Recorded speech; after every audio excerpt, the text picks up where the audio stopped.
السلام علیکم ورحمۃ اللہ وبرکاتہ۔ معلومات کی دنیا میں آپ حضرات کو خوش آمدید کہتا ہوں۔ دوستو، آج ہم بات کرنے والے ہیں ڈرامہ ارطغرل غازی کے اندر عبدالرحمن غازی کا کردار ادا کرنے والے ترک اداکار جلال کے ہاں بچے کی پیدائش ہوئی ہے۔ سوشل میڈیا سائٹ انسٹاگرام پر ترک اداکار جلال نے ایک خوبصورت تصویر پوسٹ کی ہے جس میں انہوں نے اپنے نومولود بچے کا ننھا سا ہاتھ تھاما ہوا ہے۔ ترک اداکار جلال نے اپنے مداحوں کو خوشخبری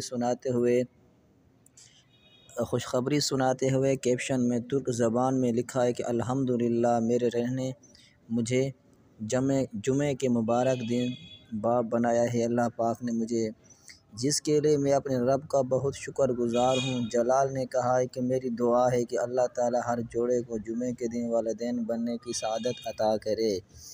اس کے علاوہ انہوں نے بچے کی پیدائش میں بھی بھرپور تعاون کے لیے ڈاکٹروں کا بھی شکریہ ادا کیا۔